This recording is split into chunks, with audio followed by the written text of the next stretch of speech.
contestan un grado de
Bueno, buenas tardes a todos y vamos a empezar la clase de hoy. Supongo que me estarán escuchando y viendo. Y si no, no se pierden nada. Bueno, hoy tenemos que... Terminaron ayer con la parte de SRL. Y la parte de SRL que ustedes vieron fue explicada un poquito, digamos, demasiado detalladamente para mi gusto, según lo que ustedes deberían estudiar para el examen, ¿sí? Fue una clase más de la materia sociedades, que nosotros desarrollamos SRL en 2 clases que de elementos. De todos modos, vamos a tener alguna clase con determinadas pautas para el examen, antes del examen, y ustedes tienen los libros de texto de los cuales pueden estudiar, en particular el de Pisani, ¿no es cierto? Es decir, el examen no va a ser tan profundizado como ustedes vieron en la clase de ayer. Bien, vamos a entrar en las sociedades anónimas. Y las sociedades anónimas son, eh, digamos, junto con las SRL, de los tipos sociales que más sociedades inscritas hay, ¿no es cierto? De toda la cantidad de sociedades inscritas en inspección de justicia en los últimos años, más o menos el 50, el 60% son sociedades anónimas. Y el resto es SRL y sociedades extranjeras. ¿Sí? Bien, la sociedad anónima empieza más o menos en el artículo 163 de la Ley de Sociedades. Es de todos los tipos el que más artículos abarca, lógicamente, y la que más cuidadosamente arreglada se encuentra positivamente en la Ley de Sociedades. Lo primero que, o sea, tiene como una parte general, acerca de la conformación del capital social, la constitución y demás, y después tiene una parte orgánica, es decir, dedicada a la regulación de los distintos órganos. El órgano de gobierno, el órgano de administración, y finalmente, y de manera separada, eh, lo que es el órgano de fiscalización, porque es aplicable a todas las sociedades en general. Y la ley de sociedades comienza conceptualizando a la sociedad anónima como aquella en la cual el capital se representa por acciones, ¿sí? Y los socios limitan la responsabilidad a las acciones suscriptas. ¿Sí? Entonces, esta doble vara de la forma en que se representa el capital y la responsabilidad que tienen los socios. En las SRL el capital se representaba en cuotas. Pero acá ya se representan acciones, y las acciones, en principio, son una especie de cartoncitos, ¿sí? que emite la sociedad y que el socio tiene derecho a tener en su poder, como forma de acreditar que el tipo es socio en esta sociedad, aunque en realidad su carácter de socio no depende de que tenga o no tenga las acciones, es simplemente una forma de prueba de que es accionista, de que es socio de esta sociedad. Además hay distintas clases de acciones. Muchas sociedades ya no emiten acciones físicas, sino que emiten acciones eh, virtuales, que se llaman escriturales, y que son constancias, asientos en libros contables, de los cuales el socio solo tiene un comprobante.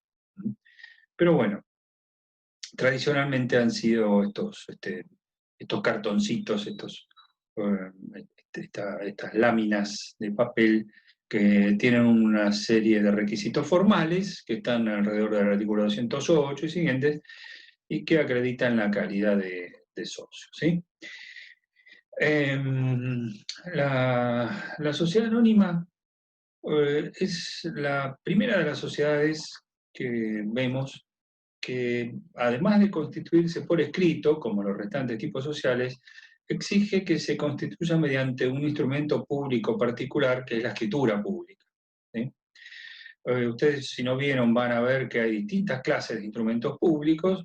Uno de ellos es la escritura pública, y entonces encontramos que la sociedad anónima sí o sí, indispensablemente, necesariamente, debe constituirse por escritura pública, es decir, el estatuto debe constar en una escritura pública. Entonces tenemos que ir a ver un escribano, que nos va a redactar en la escritura pública el contrato social con todos los requisitos del artículo 11 de la Ley de Sociedad. ¿Por qué es esto así? Se fundó en una cuestión de seguridad jurídica, porque teóricamente, vamos a ver que no en la práctica, pero teóricamente, las sociedades anónimas se destinaron a grandes emprendimientos, en donde grandes concentraciones de capitales, en donde los socios limitaban su responsabilidad, y la SRL estaba dirigida a las pequeñas y medianas empresas, con esa particularidad también de limitación de la responsabilidad. Decimos teóricamente porque hoy por hoy la gran mayoría de las sociedades familiares, pequeñas y medianas, están constituidas por SRL tanto como por sociedades anónimas. ¿Sí? No existe una prohibición, una incapacidad en este sentido.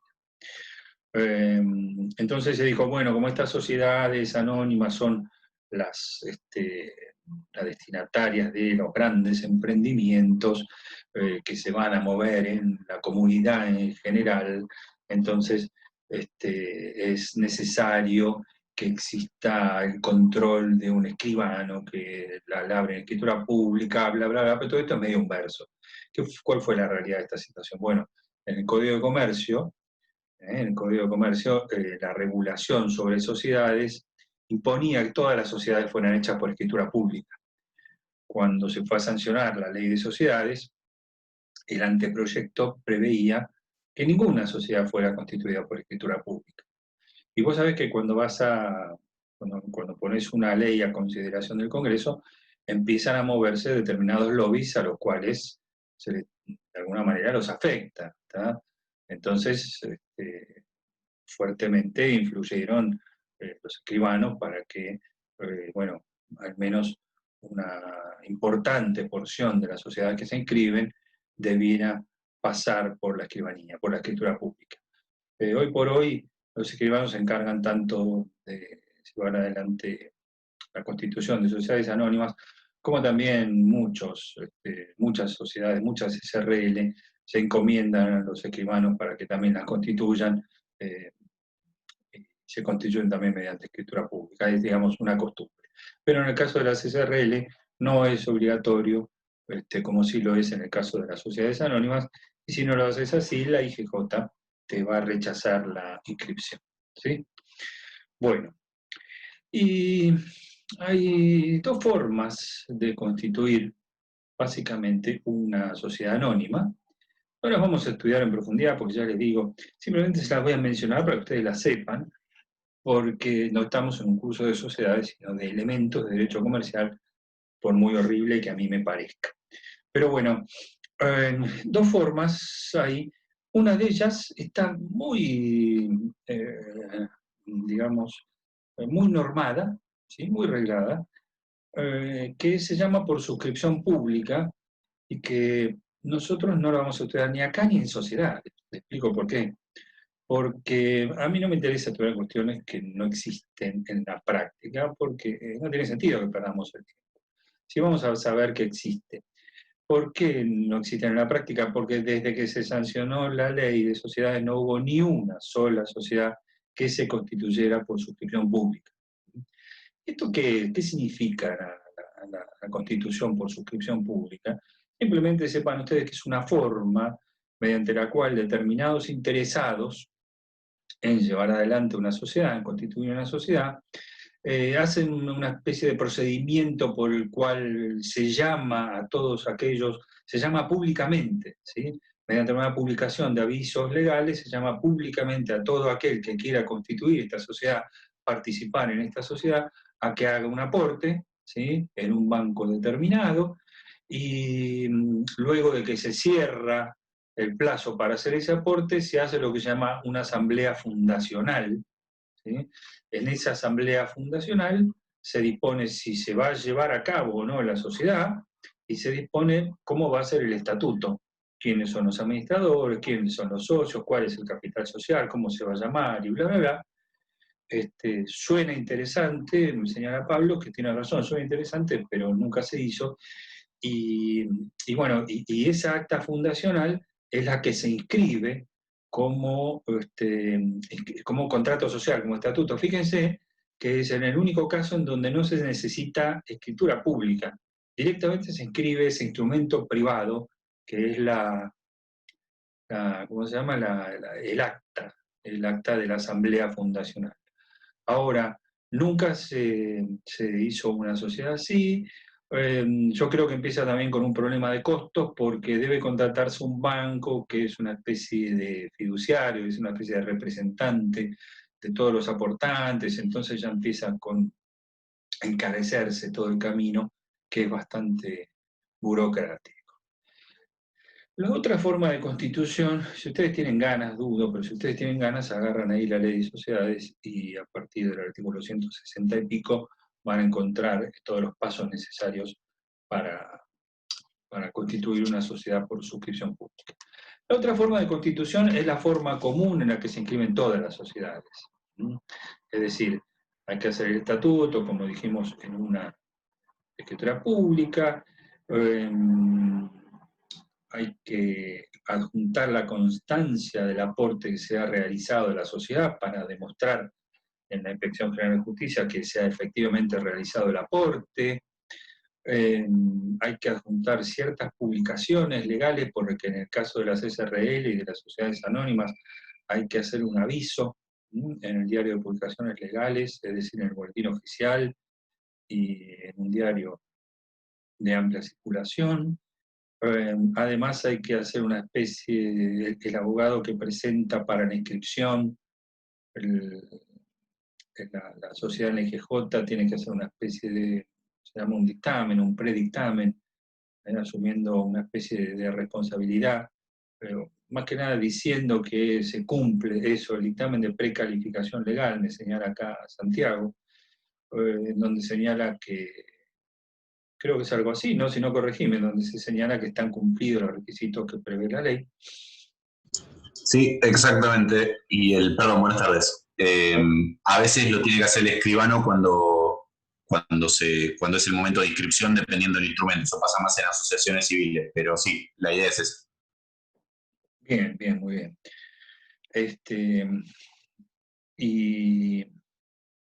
Y entonces llevas todos esos papelitos a la Inspección General de Justicia que te va a fiscalizar tu contrato social, ¿sí? Te lo puede inscribir, como te lo puede rechazar, te puede hacer observaciones.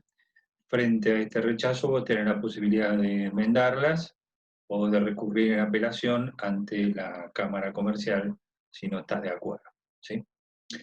Bien. Bueno, dijimos que el capital social se divide en acciones. Bien. Estas acciones, a ver, empecemos.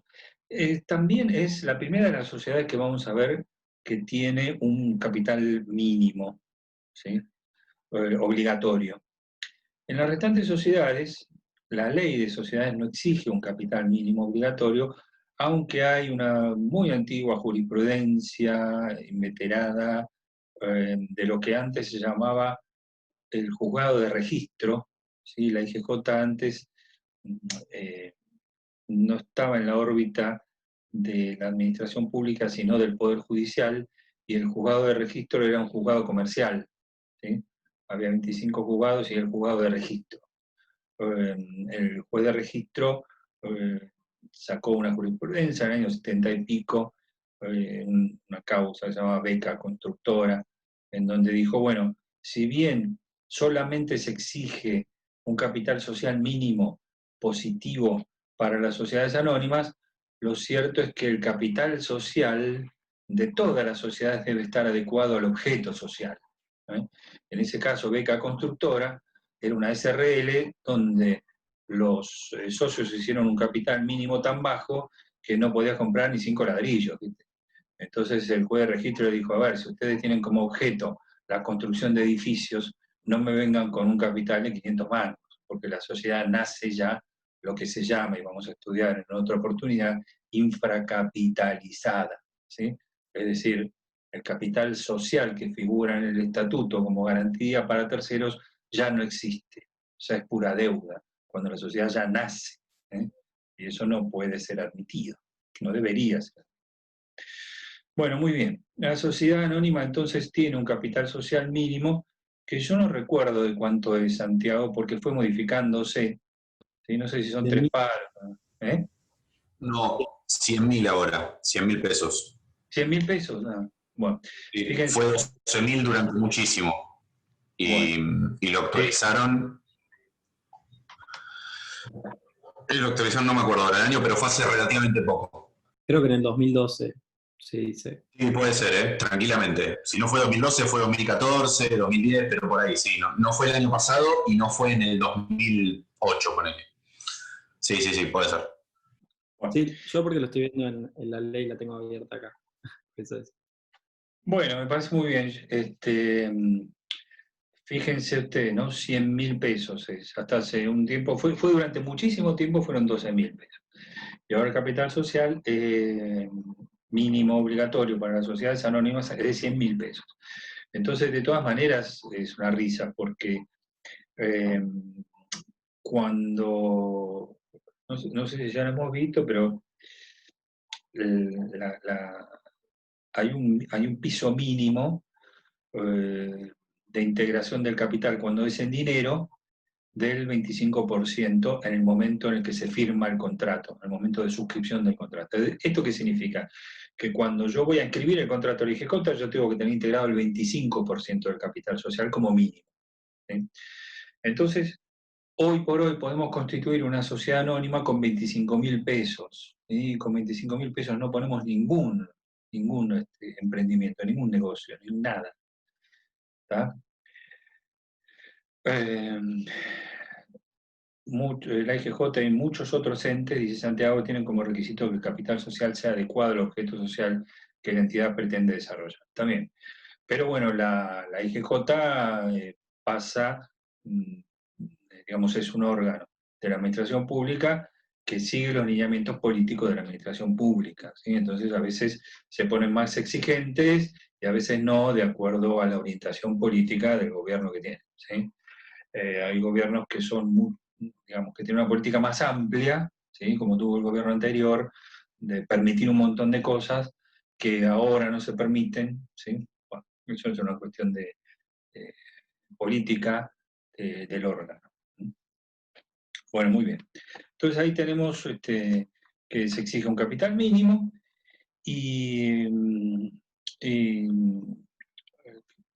que para que los aportes que pueden realizarse, que la sociedad anónima sigue el régimen común de aportes, es decir, pueden aportarse obligaciones de dar, que solo pueden ser bienes susceptibles de ser ejecutados forzadamente, de ser aprehendidos y de ser ejecutados, como la SRL, porque los socios no van a responder nada más que con ese bien que aportan, ya sea dinero o sea algún bien en especie, ¿sí? A diferencia de lo que pasaba con las otras sociedades, en las que se puede aportar cualquier cosa, porque si la sociedad no te paga, como ya vimos, podemos ir después contra el patrimonio individual de los socios en forma ilimitada. Bien, cuando el socio entra en mora en la integración del aporte, cuando es en efectivo, cuando es en dinero, mejor dicho, porque el aporte de bienes en especie debe realizarse en un 100% al momento de suscripción del contrato. Cuando es en dinero y el socio incurre en mora, esa mora es automática y además podemos rematarle los derechos que tiene a, digámoslo así, ¿no? Los derechos, cuando yo aporto X cantidad de dinero, tengo derecho a que me den acciones, ¿sí? De la sociedad. Si yo no aporto ese dinero, esos derechos quedan suspendidos y pueden ser rematados a otro que los adquiera y se quede con las acciones, ¿sí? A grosso modo. Y además podemos iniciarle al socio una demanda de daños y perjuicios o en todo caso ejecutar el aporte, ¿sí? Con malos intereses que correspondían. Bueno. Acciones hay de diferentes clases, ¿sí? Digamos, hay de diferentes clases de acuerdo a los derechos que le confieren al socio. ¿Por qué? Cuando yo tengo una acción que se llama ordinaria, ¿sí? Yo tengo derecho, cada acción le da al socio, ¿sí? El derecho a un voto por acción. Entonces, si yo voy a la asamblea con una acción ordinaria, por esa acción tengo derecho a un voto en la asamblea, ¿sí? Si yo voy con 5 acciones ordinarias, tengo derecho a 5 votos. Hay determinadas acciones, tiene que estar esto previsto en el estatuto, que se llaman privilegiadas, ¿sí? Donde el derecho de voto puede aumentar hasta 5 votos. Entonces, por cada acción privilegiada que yo tenga, yo voy a tener hasta 5 votos, 2, 3, 4, 5, según lo diga el estatuto. Y después hay otro tipo de acciones que se llaman preferidas, que dan preferencias patrimoniales, no políticas, ¿sí? Es decir, el derecho de voto, tanto como el derecho de voz y el derecho de información, son derechos políticos del socio. Hay los derechos patrimoniales, básicamente, es el derecho al dividendo del socio, ¿sí? Bueno, el que tiene acciones preferidas tiene unas acciones especiales que le dan una mayor, preferencia de tipo económica, ¿sí? Derecho, por ejemplo, a un dividendo fijo, aunque la sociedad no dé dividendos durante un año, o derecho a una mayor cuota de liquidación. Entonces, acá Lucila me pide que repita, bueno, pueden ser distintas clases de acciones. Las acciones ordinarias son las acciones que dan derecho a un voto por acción. Las acciones privilegiadas dan derecho entre 2 y 5 votos, y las acciones preferidas también tienen ventajas, digamos así, de índole patrimonial. Todo esto tiene que estar previsto, es decir, si la sociedad va a elegir acciones preferidas o privilegiadas, tiene que estar previsto en el estatuto. Si no, no puede hacer. Sí. Una consulta. ¿Qué quiere decir con que tiene derecho a 2, 3 votos? No entiendo cómo sería. Bueno, si vos sos titular de acciones ordinarias, supongamos que nosotros tenemos una sociedad, vos, Santiago y yo, en donde se han emitido acciones ordinarias, y nosotros vamos a la asamblea, y como somos titulares, por ejemplo, supongamos que la sociedad emitió 1000 acciones y tenemos 333 cada uno. ¿Sí? Uno tiene 334. Acciones ordinarias que dan derecho a un solo voto por acción. Entonces, cuando vamos a la asamblea, vamos con nuestras acciones en mano, y al momento de votar determinada cuestión, supongámosle que vamos a votar la aprobación de los balances, si yo levanto la mano, tengo 333 votos a favor de aprobarlos. Si ustedes dos deciden no levantar la mano, hay 667 votos en contra de aprobarlos. Entonces, no se aprueba. Supongamos que el estatuto dice que se pueden emitir acciones privilegiadas que dan derecho a 2 votos por acción. Entonces, Javier Cosentino tiene esas acciones privilegiadas. Entonces, cuando yo voy con mis acciones a la asamblea, yo voy a ir con mis 333 acciones de 2 votos por acción. Entonces, cuando yo levante la mano, voy a tener 666 votos y ustedes van a tener 667 votos y me ganaron por 1. Si las acciones privilegiadas estas dicen que tienen 3 votos por acción, yo voy a tener 999 votos y ustedes 666. ¿Sí? Esta es una cuestión de la política societaria, de lo que diga el estatuto, porque si el estatuto no dice que se pueden emitir, no se pueden emitir y punto. ¿Sí? Es un ejemplo burdo, nada más. ¿Sí? Gracias. No, por nada.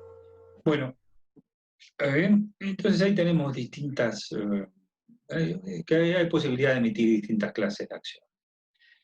¿Y cómo se transfiere una acción? Cuando yo estoy transmitiendo una acción, estoy transmitiendo mi calidad de accionista. Y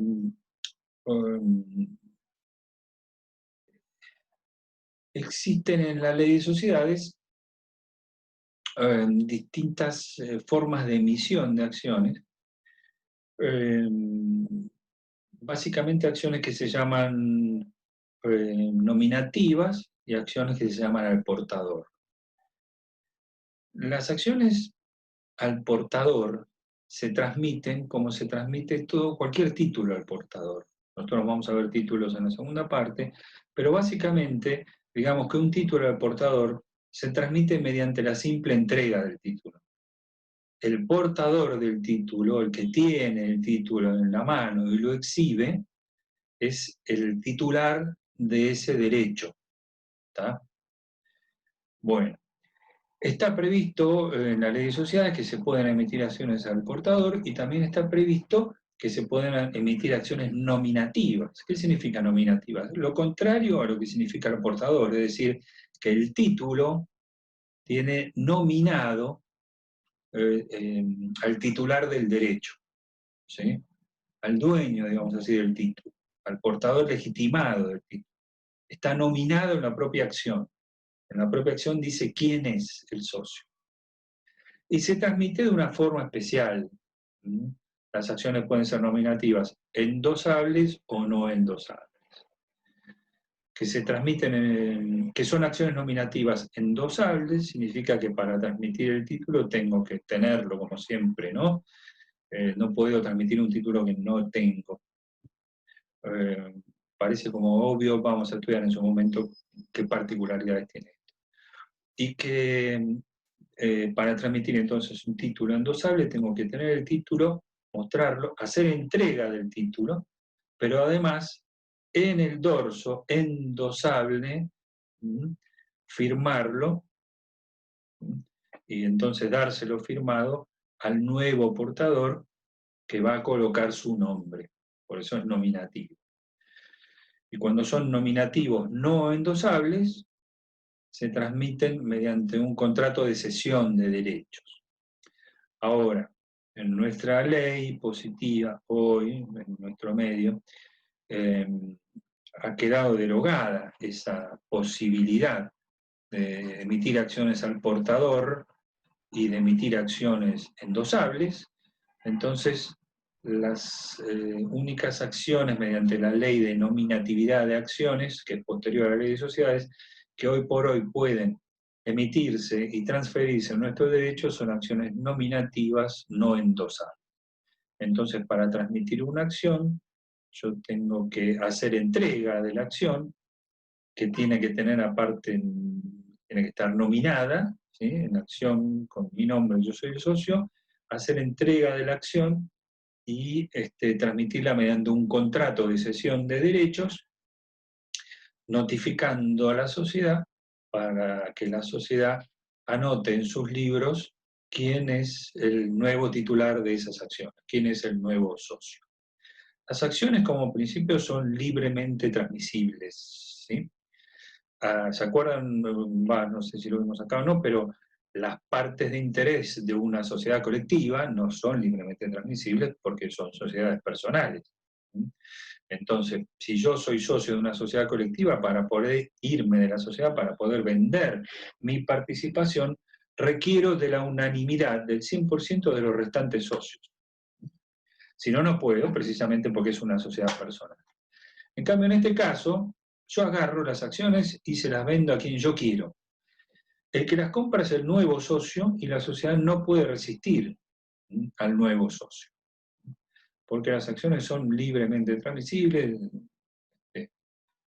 Yo voy a un agente de bolsa, compro las acciones de una sociedad que cotiza en bolsa y las vendo cuando quiero, y no era socio, las compré, soy socio y dejo de ser socio cuando las vendí, a nadie le interesa y nadie lo sabe. En todas las sociedades de capital es así, bueno, a ver, como principio sí, pero vamos a ver, cuando miramos sociedades, que se puede restringir. La libre transmisibilidad se puede restringir, pero no prohibir absolutamente. Se pueden poner cláusulas estatutarias que digan, que contengan determinadas restricciones, ¿sí? Pero nunca prohibir absolutamente la venta de las cotas o de las acciones.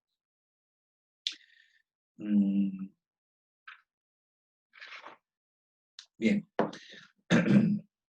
Entonces ahí tenemos formado el capital social. Cuando dividido en acciones, tenemos las distintas clases de acciones. Y después tenemos que apenas hacer mención de lo que sucede cuando este capital social es aumentado. Es común que por distintos motivos la sociedad deba aumentar su capital social. A veces lo impone la ley en determinadas situaciones y a veces no digamos, surge por motivos particulares, ¿no?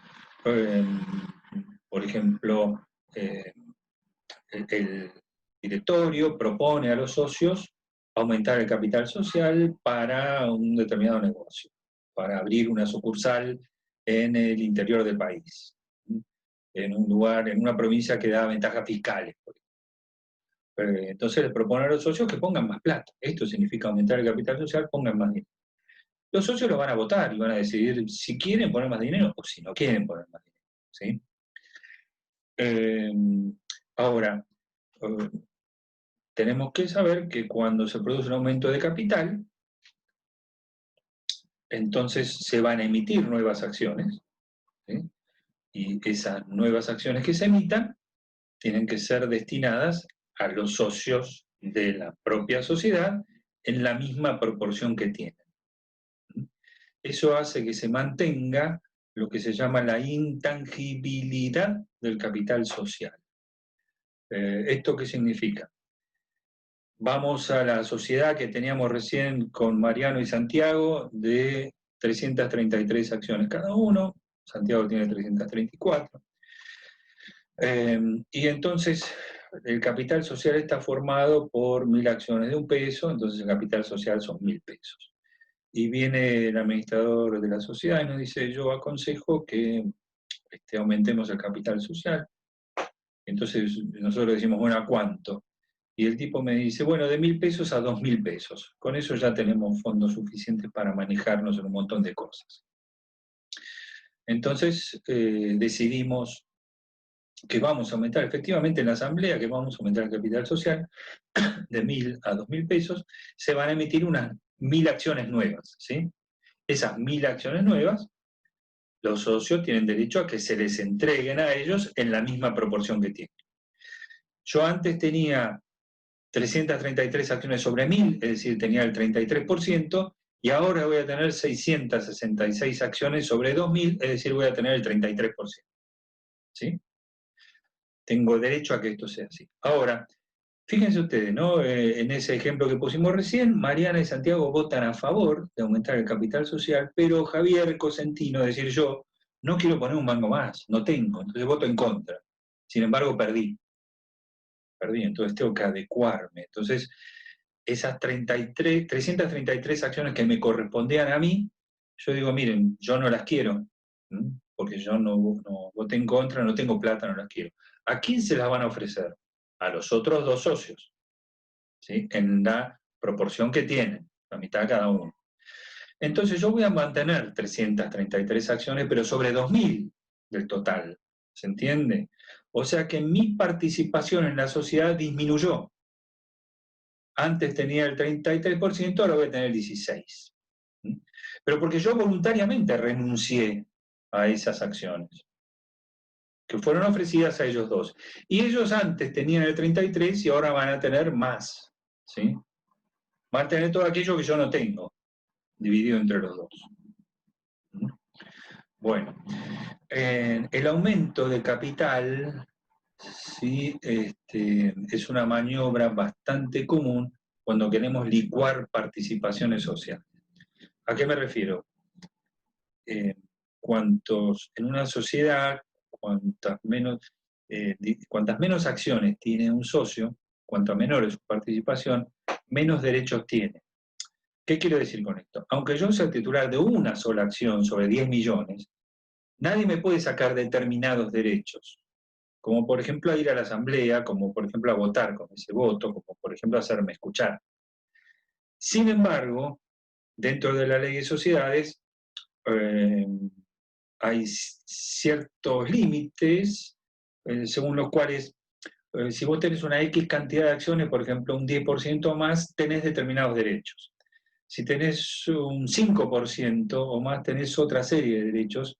Y si tenés un 2%, tenés otra serie de derechos que no tienen los que tienen menos del 2%. Entonces, cuanta menor es tu participación en la sociedad, se van disminuyendo tu piso de derechos, aunque hay cierto piso que se mantiene intocable, inderogable. Como dijimos recién, el derecho de voz, el derecho de voto, por esa única acción que tenés. E incluso hay contratos que tienen cláusulas que prevén que cuando la participación del socio cae por abajo de determinada cantidad, de determinado porcentaje, por ejemplo, el 5%, se ve obligado a vender todas sus acciones a los restantes socios. ¿Sí? Entonces, cuando empieza a haber problemas dentro de la sociedad, se pergeña este tipo de ¿cómo se llama?, de maniobras para que el socio que no puede aportar se vea obligado a vender sus acciones a los demás o quede fuera de la sociedad. Cuando tenemos un socio que es una rémora, que es un problema.